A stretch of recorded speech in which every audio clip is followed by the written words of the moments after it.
Good morning, good evening, good afternoon. For those who are joining us today on Authentic Conversations presented by Transition Clarity, I'm your host, Adele Bernard. And today I'm happy to welcome Andie Hancock from Dexterous Lifestyle. Welcome to the show. Thank you for having me, Adele. Welcome. So let's just start out on a little bit of background on who you are, how you became the person you are, and doing Dexterous Lifestyle. So, Dexterous Lifestyle is a derivative of another company I had, Dexterous Organizing.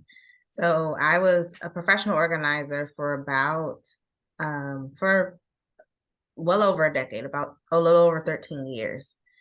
And when I started like most professional organizers, attacking people's clutter one-on-one with the client. And coming to understand that a lot of times the clutter is just a symptom of something else going on. And I took some coaching courses. There's a coaching program within the organizing industry that is accredited with ICF, and I muddled through those courses, those foundational courses, and I struggled with wanting to coach. And I found out that I suffered or had a challenge with anxiety and depression. At the time, I didn't know. I also realized I'm an introvert and I'm also very empathic. So that empathy was very challenging for me to coach, over one-on-one. And and I actually ran from it, to be quite honest. And I took my business in a different direction. I decided to build my team. I had employees, and we had a robust team. We started helping people drastically change their spaces in a short amount of time. And then I started becoming less of an organizer and more of a manager. And that disconnect really started to take the joy away from it for me. And I closed my organizing business the summer of 2023, this summer. And it happened kind of more like a breakthrough in the ice. It Yeah. wasn't something planned. It was, I had been walking on thin ice with my own health and wellness, being in the role that I was in, and not necessarily getting from the business what I needed to get from it. And I closed it and I went through a little sabbatical. And on the other side was Dexterous Lifestyle, which I had started initially because, as I mentioned, I realized that clutter was just a symptom of Yep. other things. So Dexterous Lifestyle was really kind of, I wanted it to be like an online course or something of that nature, a community, so that people could create mindset and habits around what is causing the chaos, what is causing the clutter, what is causing the discontent. And so when I closed Dexterous Organizing, I kind of morphed Dexterous Lifestyle into working more with entrepreneurs, because I saw my struggle with this hustle culture. I do a lot of networking. I'm actually a leader in a networking group. And I started seeing over and over again the stories of, oh, I just was in the hospital. Oh, I have a bald patch in my head from the stress of my business. And I suffered with, for a short stint of time, my blood pressure, I couldn't get it down. My cholesterol was increasing, and I had never had problems with my blood pressure in the past. So when I tried several things with different doctors to try to get it down, and then I closed Dexterous Organizing, And I even experimented. I was taking some vitamins. I stopped taking them for a month to see if that was what was causing my blood pressure to normalize. And after a month of not taking the supplements, my blood pressure has still normalized. And I did the timeline. It was when I closed Dexterous Organizing. My blood pressure normalized. My cholesterol went down in a matter of weeks. So we don't even realize our businesses can be killing us. So I decided to become a peaceful productivity coach and wellness proponent, helping entrepreneurs and sales professionals to hustle, but in a healthy and happy way. Well, that's fascinating. And you get into a lot of the work I do, because it's like, as much as I say, so it's transition. You just went through a transition that is going to, like, you knew something wasn't right. You knew that, like, do I really want the headache of employees in this magnitude? And also, like, in my work of working with homes, like, when you're an empath and you go to in somebody's home, physically or vibrationally, you're picking up all their clutter. Yes. Right? And it's funny because, like, I don't know if it's just the time of the year, because, like, in Canada, we just finished our Thanksgiving. And I have a pattern that I remember, like, I became aware of for the last at least 15 years. Coming into Thanksgiving is my spring clean, Mm. right? And I'm just deep cleaning out stuff, reorganizing, whatever, right?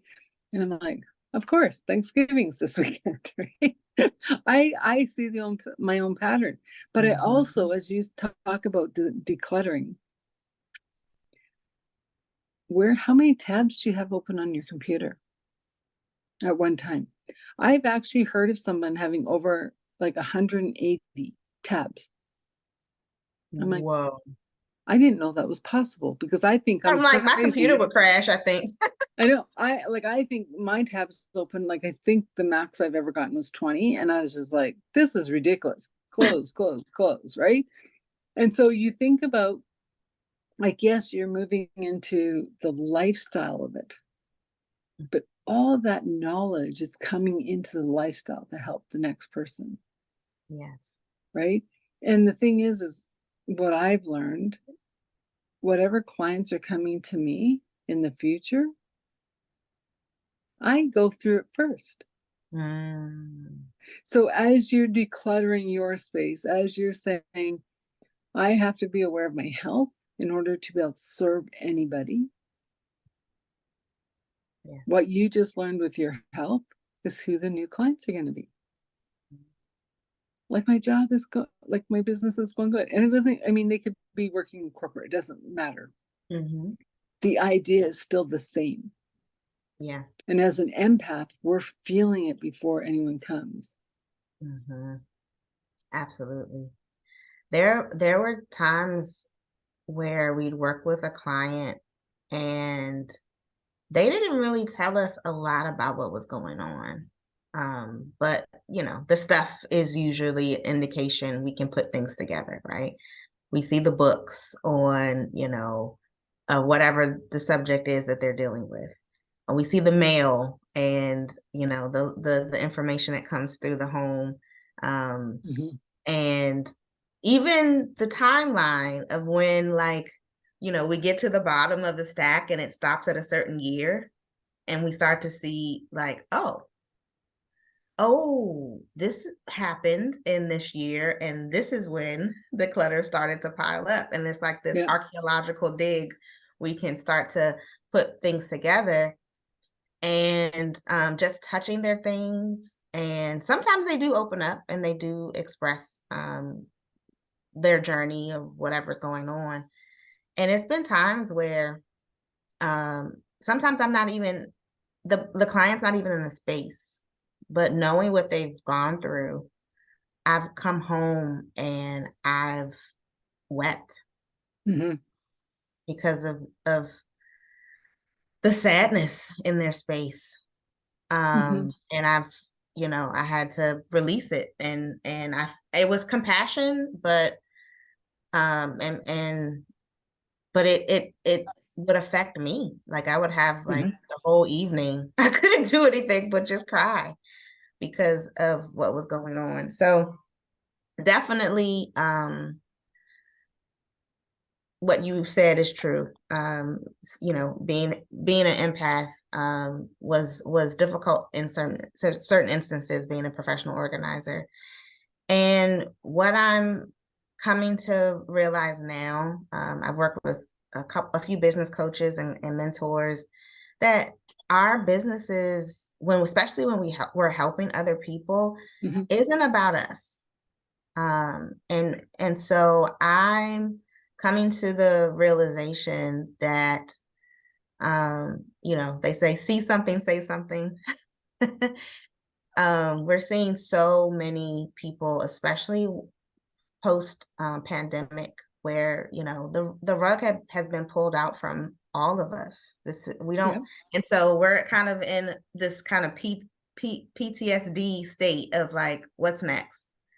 And no one's saying it, but that's what it's on our shoulders. And especially for entrepreneurs, it's already uncertainty, it's already anxiety and risk, but kind of with this in the back of our head. I think people move differently, people think differently, and I believe it was you I had a conversation with, What did I say that now? I believe it was you that you gave, because I was like, I'm fed up with people right now. And I was actually just coming out of closing the organizing business, so I was in that's headspace. But I think you mentioned that people are fragile right now, and We're very that fragile. just changed my perspective. And it doesn't excuse bad behavior, but it helps you to show it with compassion and understanding, and be able to deal with it differently. Well, and I think in both of our cases, I think, like, yes, being an entrepreneur is scary. Being an entrepreneur, you have to go and be out there, and the uncertainty is there. But I also look at it as a new beginning coming out of the last 4 years.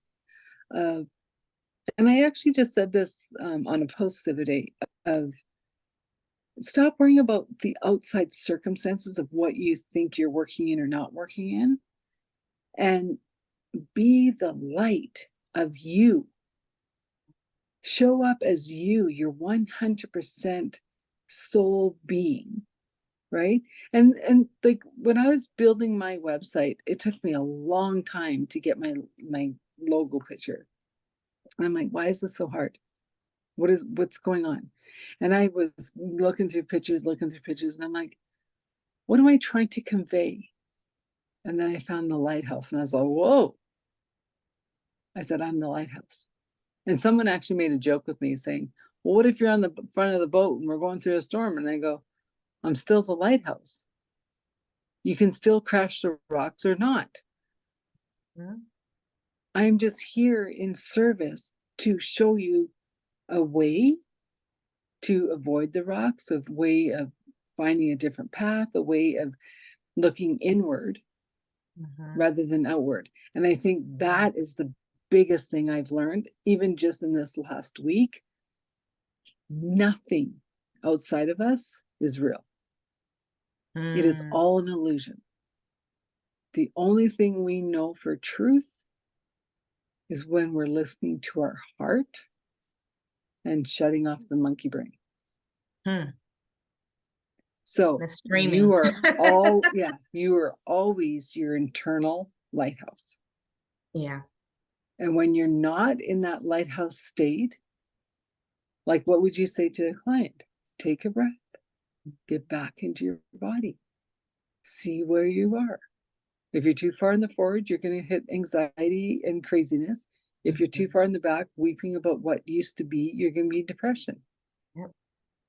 And And trust me, I know my listeners are going, that's too simple. I understand that's too simple. But if that's all you can get is the simple, take the simple. Yeah.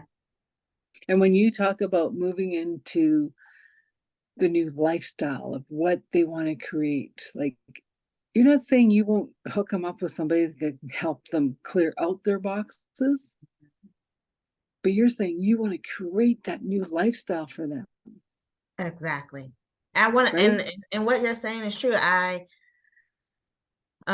created a 12-week program, and at first it was 9 weeks because I've taken the word dexterous and made an acronym, and they're tools that, will help people to have a healthy, happy hustle.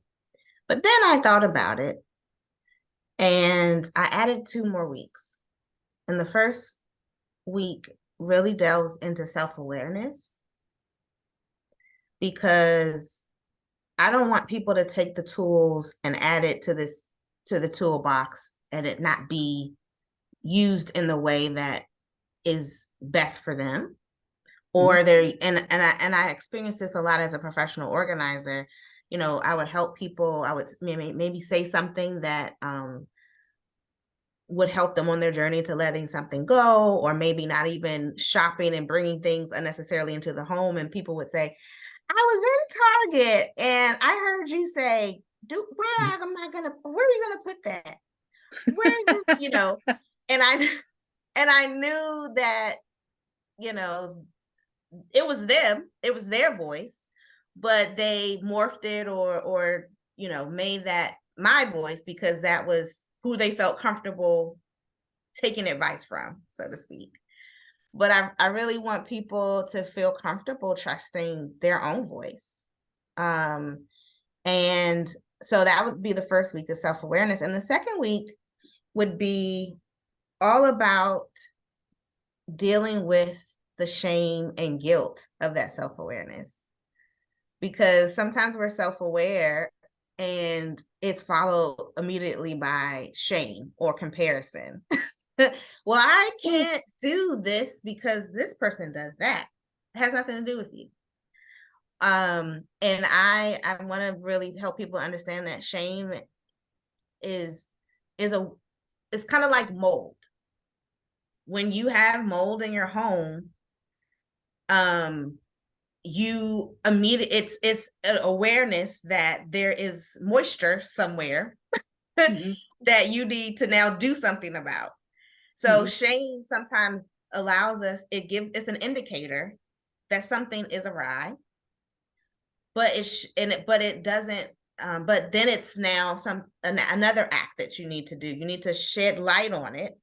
You need to air it out. You need to remediate, and you need to make those changes to stop the mold from happening over and over and over. Because what we end up doing is opening up the cabinet and seeing the mold and like, oh, let's close that. I don't want to deal with that. And you're like, you smell that?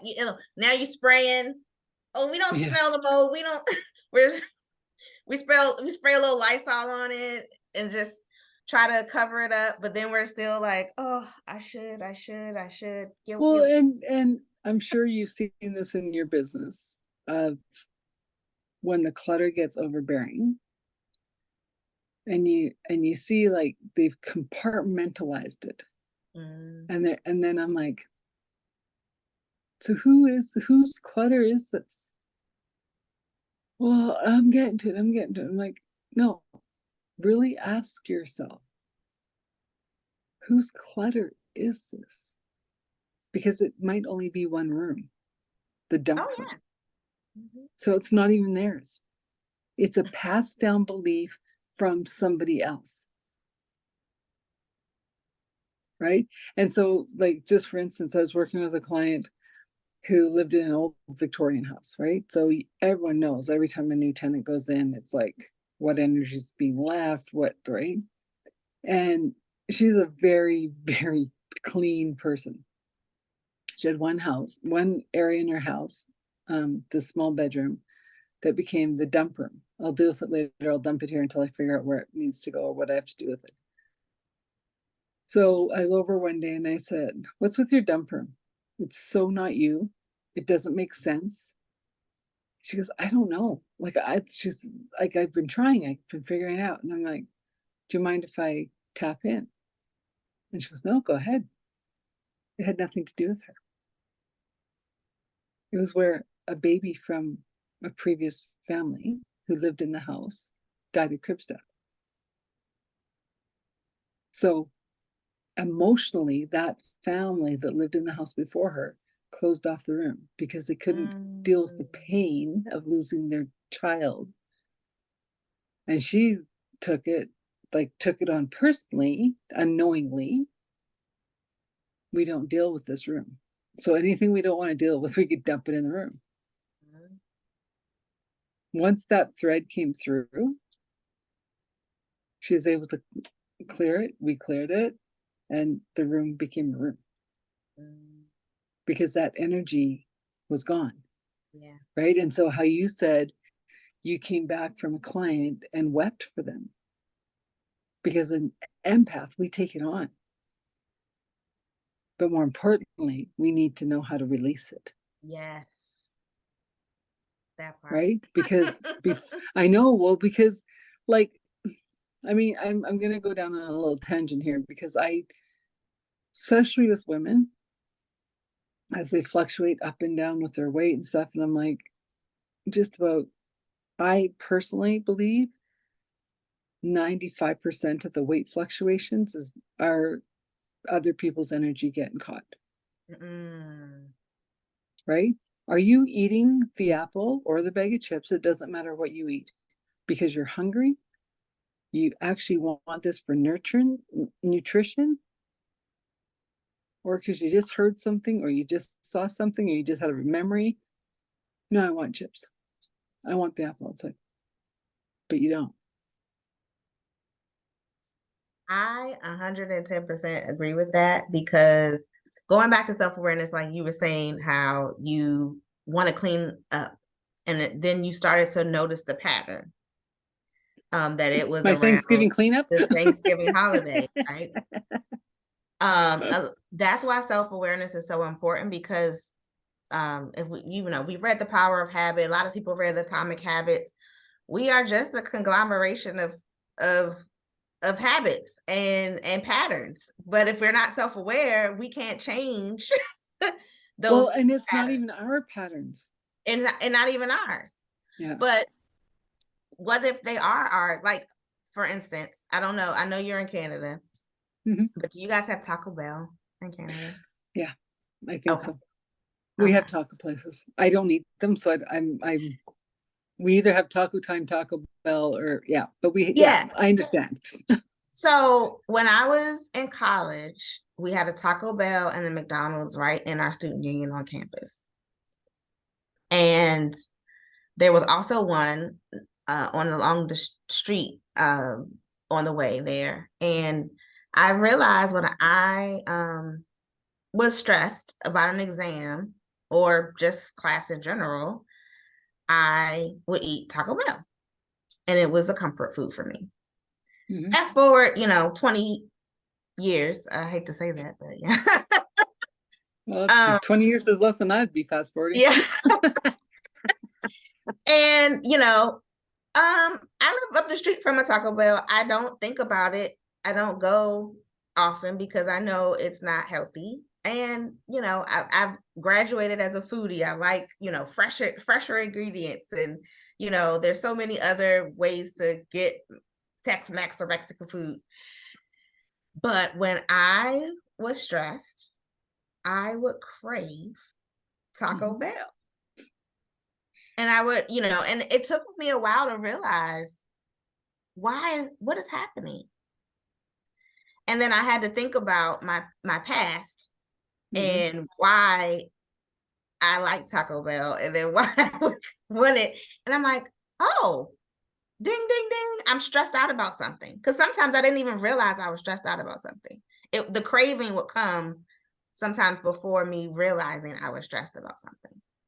So, well, and like, as you say that, like, I've worked with people that are like, I didn't even know anything was going on until I'm like in the drive-through. And you're like, well, now it's too late. Yeah. So then they order the littlest possible because they can't back out and they can't drive forward without getting something, right? So like they'll get a coffee or just something to say, oh, thank you, trigger, and go and deal with the trigger. Right. And I think the last few years have made us all aware, because we've had to slow down, we've had to go into that contemplation, the forced contemplation Yes. of what's working, what isn't. Do we have too much clutter that we can't move forward because it's holding us back?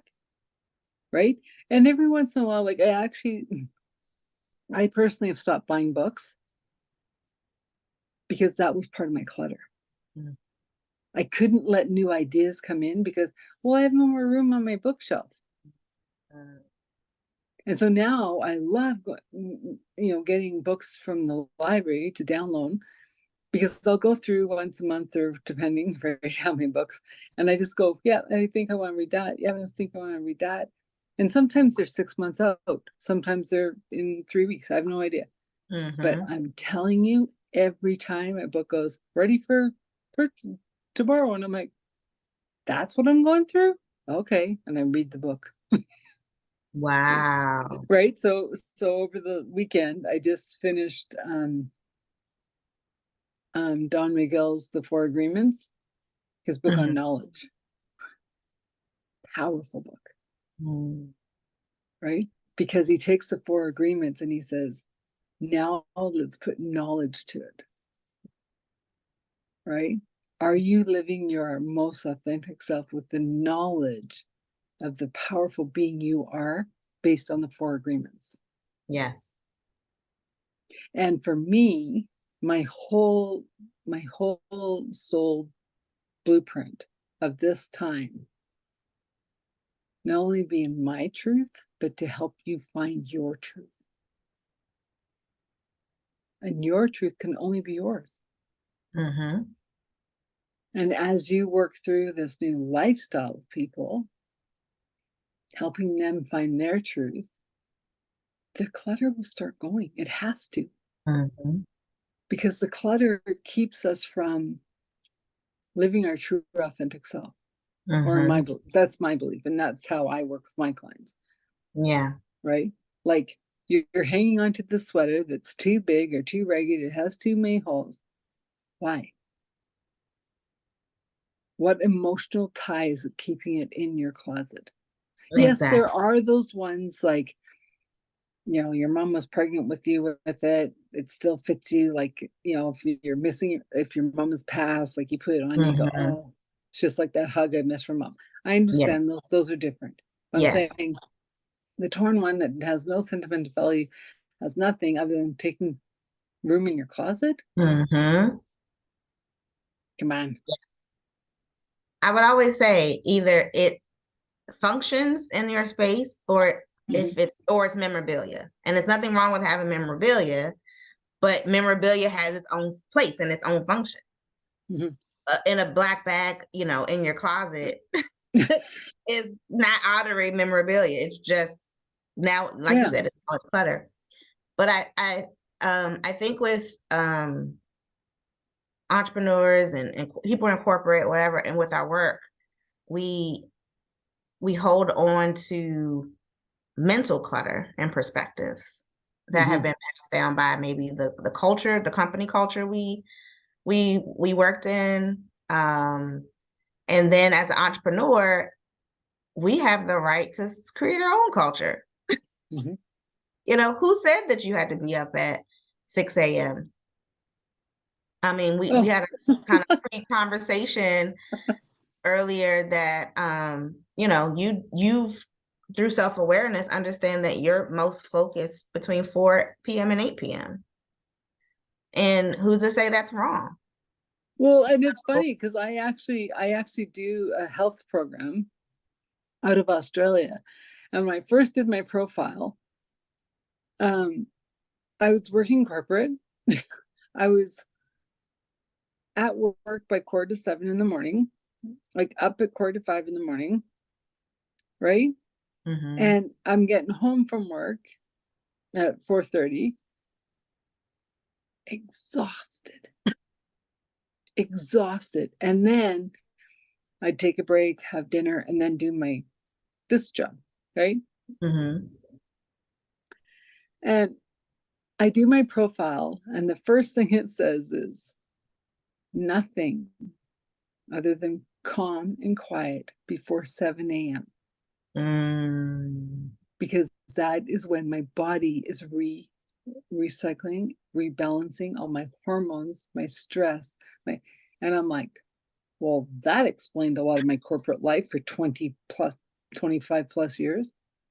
Mm-hmm. And now, like, I'll be awake at 5:36. I'm not getting out of bed. I'm doing Yeah. my meditation. I'm doing my ritual, whatever. I'm reading my book. And it's like, oh my God, my health is better. My Mm-hmm. mind is better. And I'm like, I'm so grateful to have found the program. And it Absolutely. even I talks love about that. like social, like needing time. Like even if you're buying a house, right? Like Mm-hmm. my profile, I need to have far views, right? I don't need to live in a farm necessarily or in the country, but Mm-hmm. wherever I look, I have to have the farthest view possible out of a window. And I thought Mm-hmm. about every house I've ever lived in. I'm like, yep, I had a far view across. We had neighbors, but the neighbors were across the street, right? Mm-hmm. So they weren't like right button up against. Or you look out and you can see across the top of the roof, right? Mm-hmm. Yeah. Yeah, yeah, yeah. Yeah. And it wasn't until I saw that and I went, that's been every house I've lived in.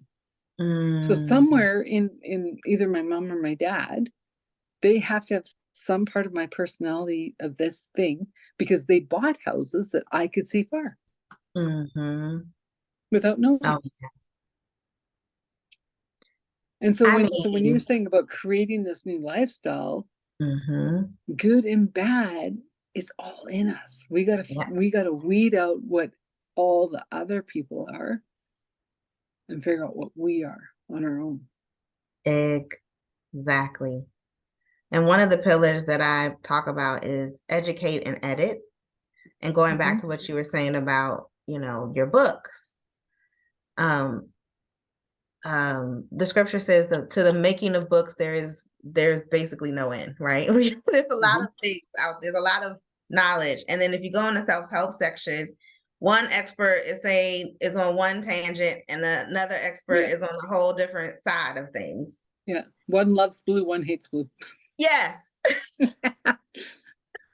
So it's nothing wrong with educating because there could be something in both of those books that we may be able to take and and consume, and it be a seed of growth for us. But we Mm-hmm. also need to know what we need to filter because we're aware of who we are and what works best for us.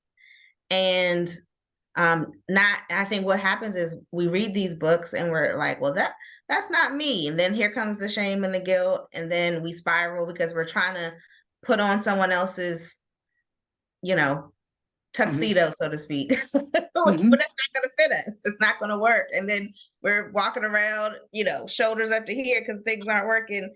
And then it spirals, and then we're not productive. Mm-hmm. So, like you mentioned about knowing, how your body recalibrates in the morning and you honor that, Mm-hmm. I'm 100% sure you're more productive now that you give yourself that time versus saying, oh, I have to get up and go to the gym and I have to send out these emails because that's what this guru says that they do and that's how they're successful. So I'm gonna, Well, no. and as I say this, I grew up in a family, um, a long lineage of saying the early bird gets the worm. Mm-hmm. And I used to say, well, I guess I'll never have a worm. All right. Because I couldn't get up. That it was right. And then so they're going to bed early, right? To get the early bird worm. well, I'm kind of a night owl, right? Not Mhm. happening. And so like it was really funny because yes, can I get up, and if we have a function or whatever, I can get up and go, right? And can I stay up really late and do, yes. But my optimal time of production, I don't look at my computer before 9 in the morning. I don't schedule a client until 10 Yes, same. because I want you, the person coming, to get the best of me. You're not getting the best of me at 7 a.m. You're getting crabby person who hasn't quite woken up. And at 11 p.m., you might get a little bit of the best of me, but I'm fading because I'm going to bed at 11:30, right? So, you know, like so 9 a.m. to 9 p.m. Pretty good. I'm able to accommodate because I have my morning ritual of quietness and I have my night ritual of quietness. Mhm. What you And just very said really, rare I choose to change that. No one else will make me. I will choose. yes. And I And think that's what we all have to get back to is turn off the noise of outside. mhm. If your heart isn't saying, "Oh, we hit our song," "Ooh," like I always call it the cat's purr, right? If Mhm. your heart's purring, you're Mhm. you're doing some right. Keep going. And when Mhm. you talked about the beginning with the um, PSPD, whatever that is, right? That shock, Mhm. that trauma. Mhm. Mhm. They said before COVID, we all had that to Oh, a yeah. mild degree. Now it's Mhm. just magnified, Yep. right? And then yeah, and I actually had someone tell me one day, I said, I don't understand why addicts find me. And he said, what do you mean you don't understand? And I go, I don't get it. You guys all flock to me like I'm honey, right? And they said, because you're living what we want to try to get, right? You're living that euphoria. And I was like, Hmm. huh. And I'm like, I've worked really hard to get here. Yes. I might not have gone through the rehab route, but I've worked really hard to do it. Mhm. And so that was heartwarming to me. Yeah. Two things that you said that really resonated with me. The first was, when we set these boundaries and we understand ourselves, I've heard people talk about boundaries and they do it in a way that feels very self-serving. Mhm, I'm gonna do this because I don't have time for that. But when you said, you know, I want to serve my clients better, and you mhm, get the best me when I am taking care of me.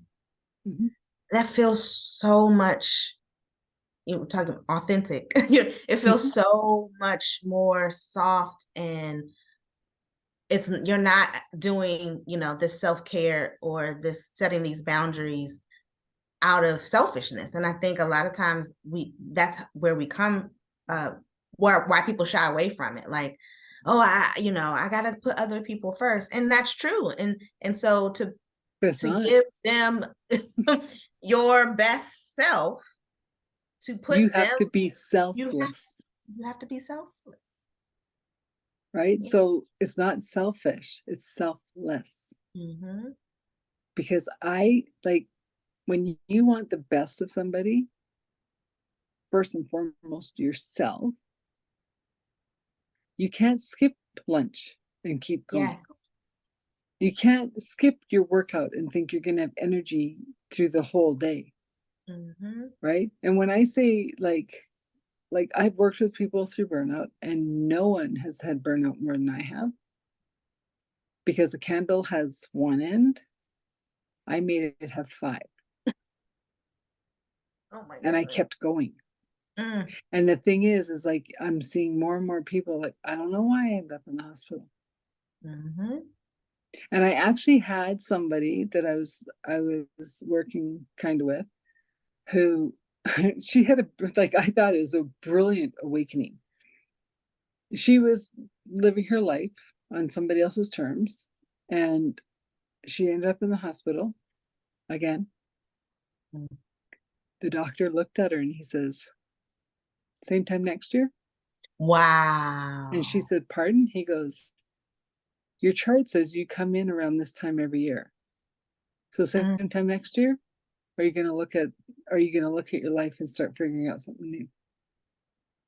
mm. She was telling me this story and she started crying. And I said, but he's right. And I said, and how grateful you should be that you had an aware doctor who was Yes. saying, this is your wake up call. Something needs to change or you will die. Mm. I just got chills. That's a mm. And then she threw her life into chaos, but is making it through. Right? Like she ended up doing the divorce. She ended up telling her kids, I can't do this anymore. The kids were like, we were wondering when you're going to wake up to do it. Mm. Right? And I get mm, that. I closed my business. yeah. I closed my organizing business, and I had to go through a grieving process. You know, as I was telling people that I had come to terms with that decision, but when, you know, as you're telling other people, they grieve. Oh, you were so good at it. Oh, But this see, okay, so this is what, oh, I love this conversation. Um, you might have closed it to the employees, to the chaos, whatever. You haven't closed it for the lifestyle yes, because all that knowledge, all that know-how, you will still share with your clients in a different way. You're not exactly. coming in and doing it for them. You're going to say, well, what about that bedroom closet that has all the black bags of your keepsakes? Let's make a date that you're going to handle that. When we get back together, you're going to have that handled. Mm-hmm. If you need some support, I can send somebody over, right? And it's Yeah. just like with me, like this company of coaching, I've been doing it since I was 3 years old. It Mm. has morphed. I started with homes. I've started with making people have their sanctuary at home, right? And they're like, well, what do you mean? I go, well, people go away for holidays thinking they're going to escape something. They're on their way home and the stress level's crazy because they know they're going back into the home. No Mm. point in going for a massage outside your home if you're going to come back to the same crap. Right? So I started 25 years ago with that. Then it started morphing into the transition coaching. And I was like, okay, I guess. I don't know what this means. What does this mean? Oh, the world got dumped on its head. Oh, thanks for the pre-warning. Right? So I was 3 years ahead of the dump. Now I'm switching again because the clients are forcing me. Not forcing me. They're showing me a different light.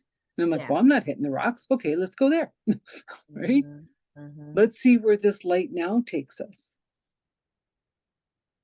And so when you think about your lifestyle, and I'm not trying to tell you to do your business how, that knowledge will always be there.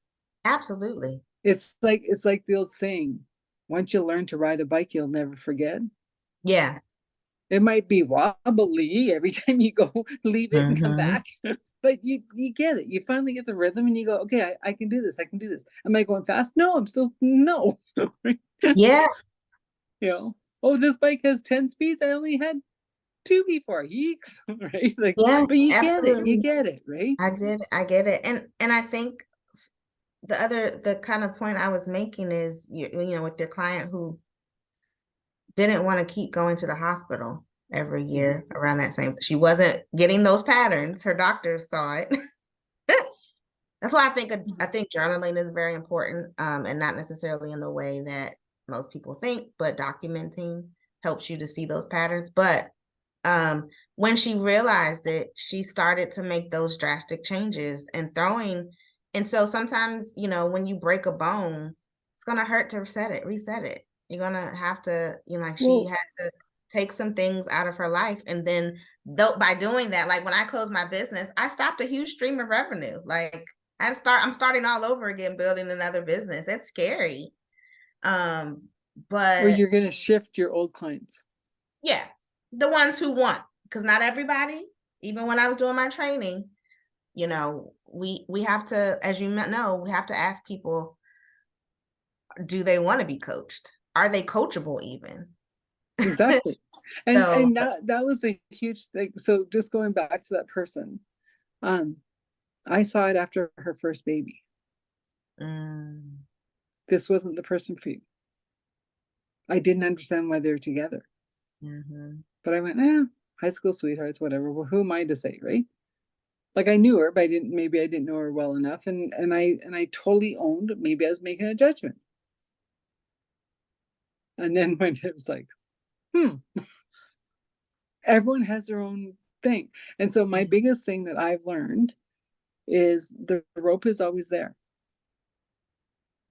Until you make it tight to say I'm ready to work, I say nothing.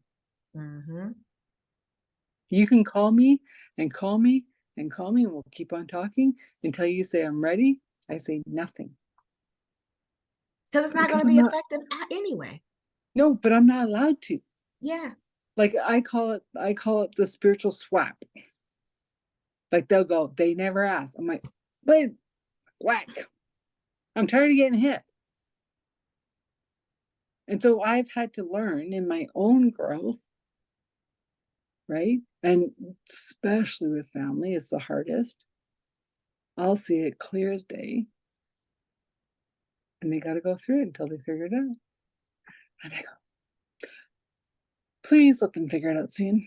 Hard for me when I was when I was training to be a coach, being an impact, and I also have this fix it personality. That's why I think I was so good at professional organizing. I could see the potential of a space, Mhm. and so you can see the potential of a person, but you can't, as in the coaching space, it's not your job to fix them. You can't. They We're have to here come to to we're the here to realizations, and they have to have the perspective shifts, because even if you say what they need to hear, sometimes it's met with resentment, it's met with resistance, and they end up going sometimes the opposite direction. So the patience that it takes to be a coach, I had to develop, and I'm still working on it. we all are. And I have probably been coached from some of the most phenomenal people ever, Mhm. right? And it's not saying it just for me, like I've sent people to them and they're just like, oh my gosh. I go, I know. I know. And so like my first coach, who's also a psychologist, said, she used to always say, I go, what are you trying to get me to understand? I'd see it in her face because I could read faces, right? And she goes, okay, I'll say it. I'm not sure you're ready to hear it, but I'll say it. And I go, okay. And then she'll say whatever she's saying. And I'm like, nope, didn't land. But promise me you'll play the record again. And she goes, absolutely. So we had this Mm, dialogue that she'll try it. And I'll go, need my broken record. Thanks. yeah. Right. And then we worked on, I don't need the broken record anymore. Mm, Right. and then even my friend, business partner, coach, whatever you want to call him, even now, like I'll say, I think I have a question, but I think you're going to shake me down. And then you'll make a funny face back in the text. And he's like, you're not ready to ask the question. I go, thanks. And I leave it because I'm not in the space to hear the answer. So don't even put the question up.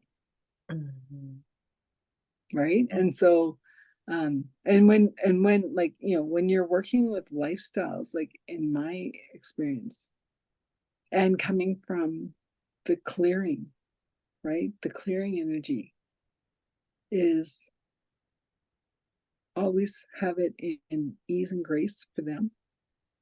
Mhm.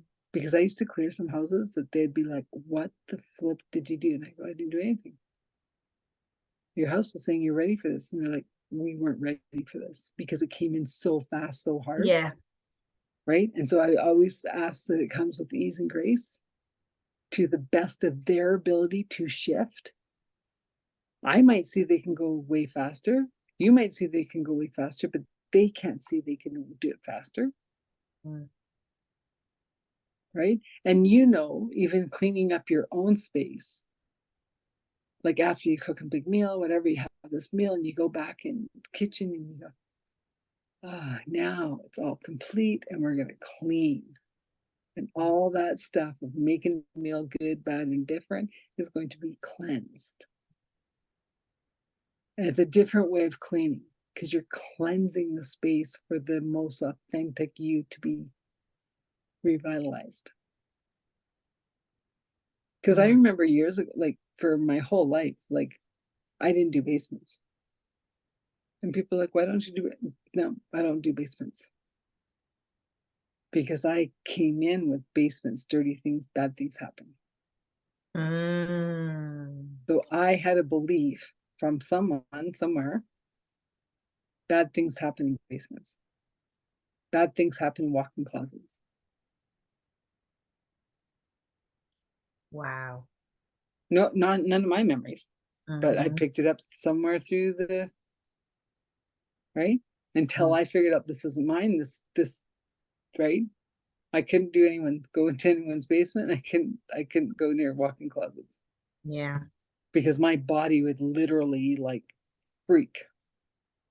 That's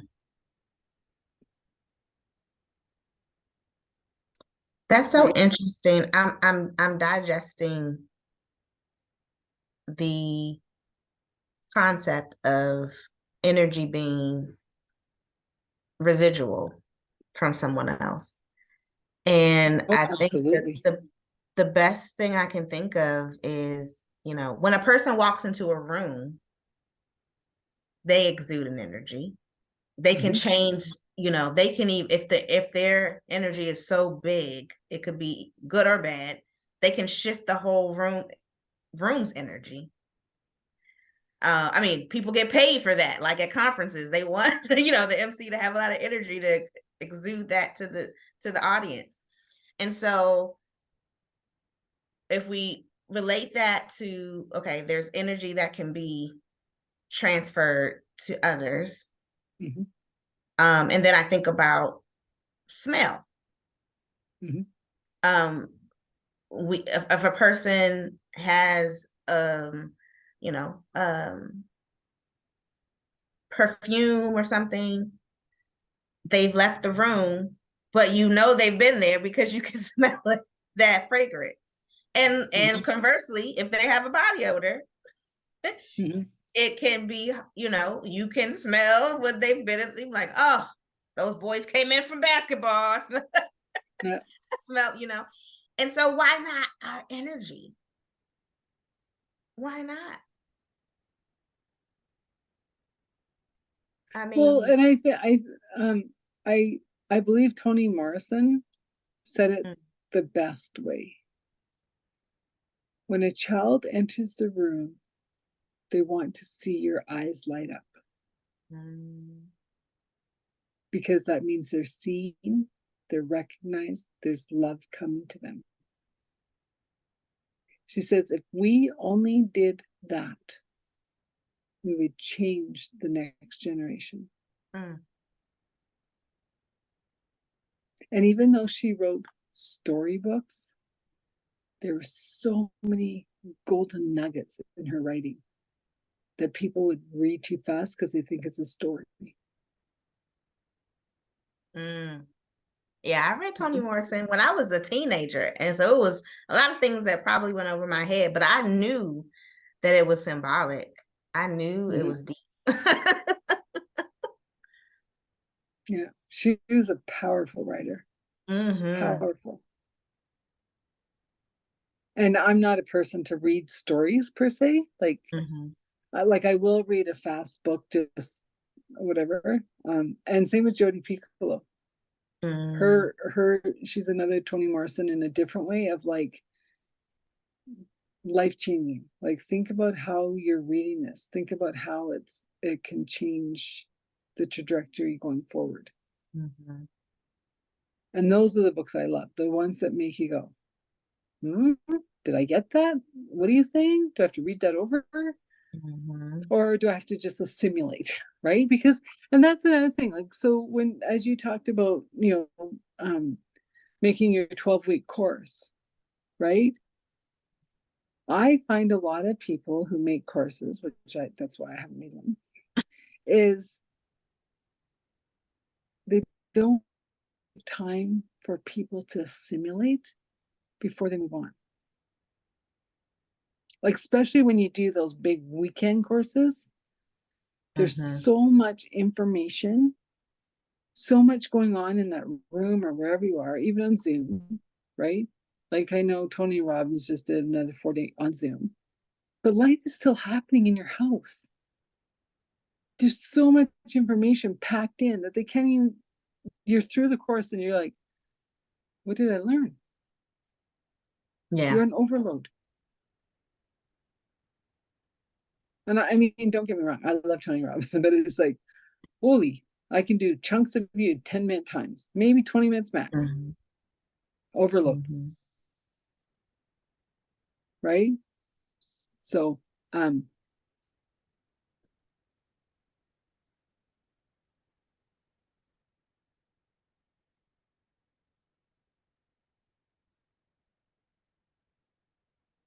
We lost your sound.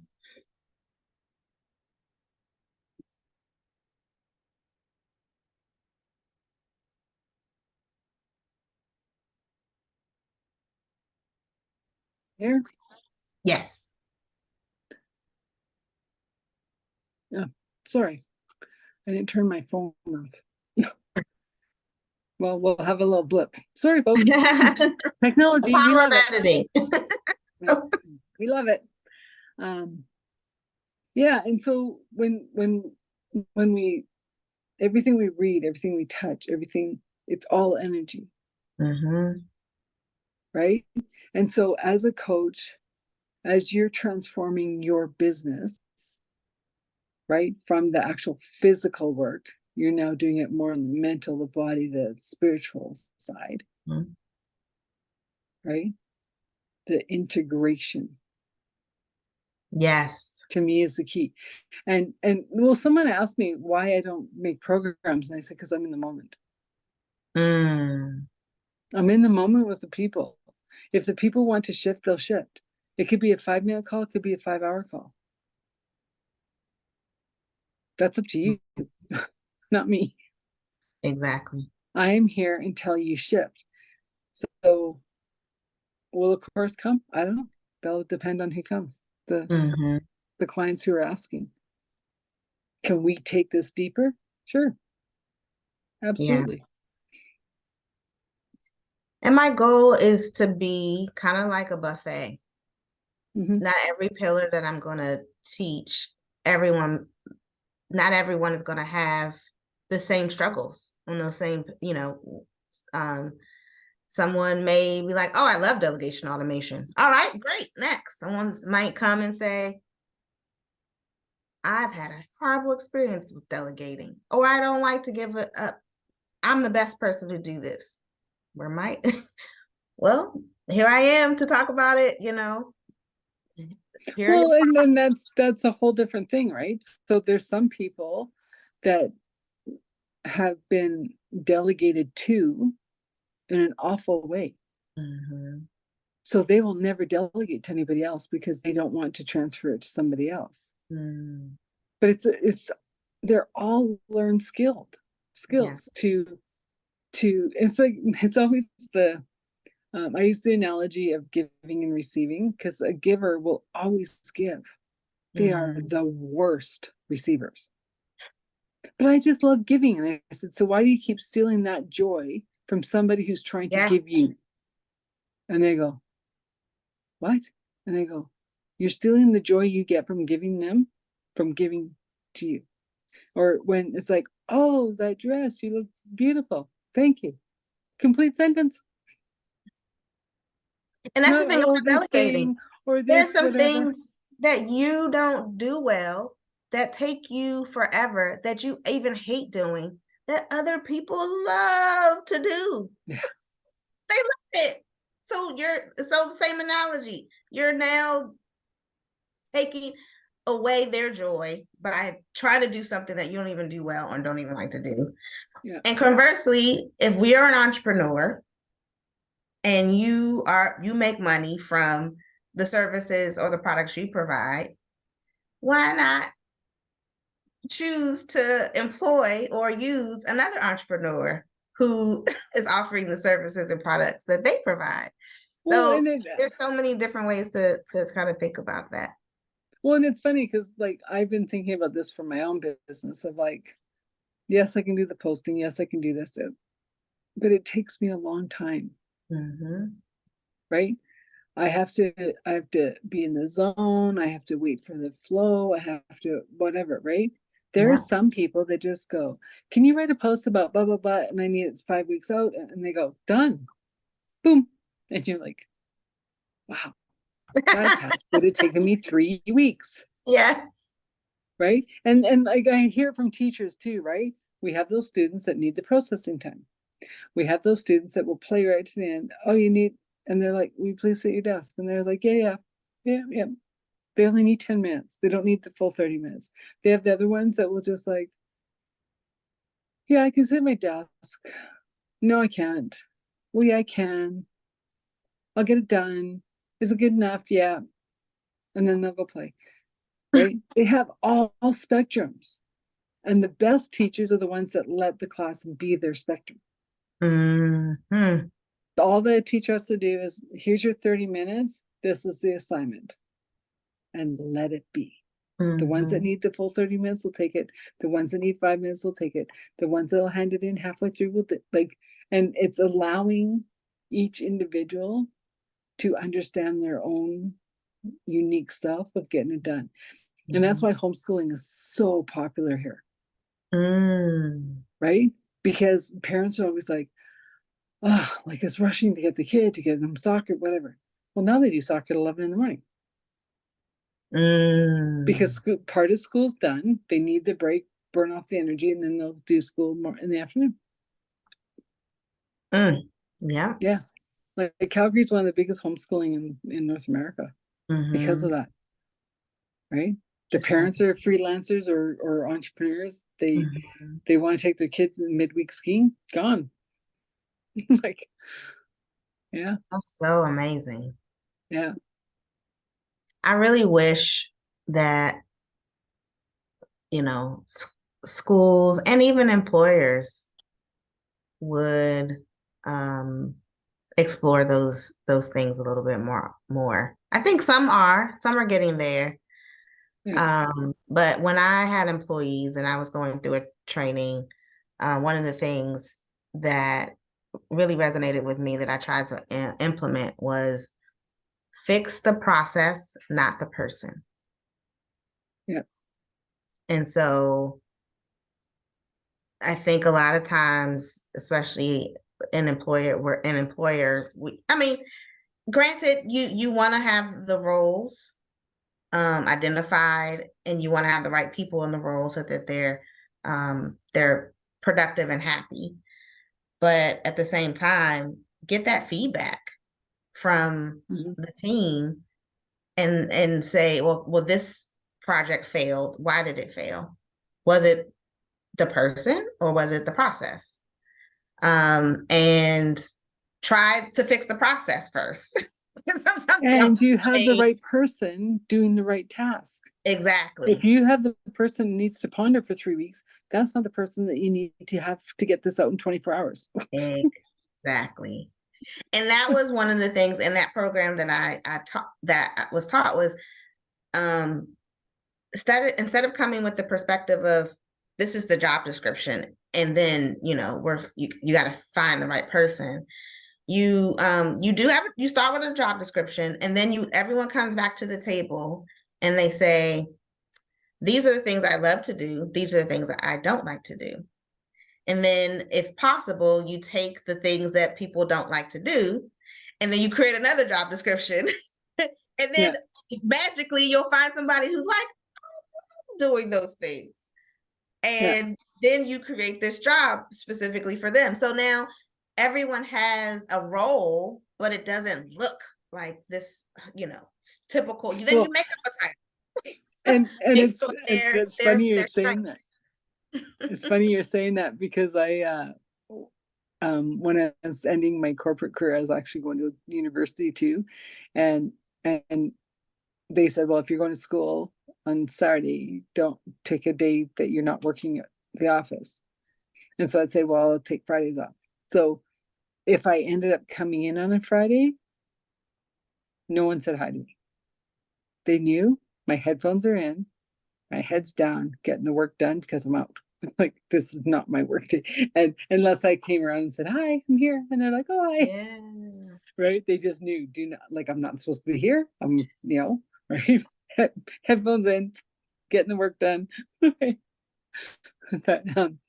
so as we're wrapping up, this has been a fabulous conversation. I love it. What would you want people to know or understand about you going forward? Yeah. So Takeaways? it starts with an awareness, self-compassion. And then there's certain tools, like you mentioned, I've brought experience to the table. We both are readers. And there's certain patterns we see in different books that are popular that are like, this must be a truth because this person says it and this person says it, and these are the examples. I've experienced it. And so, I've created these pillars that I want people to, I invite people, I should say, to Mm-hmm. explore. Mm-hmm. And, I think that ultimately we started businesses, especially women, we started businesses to help other people.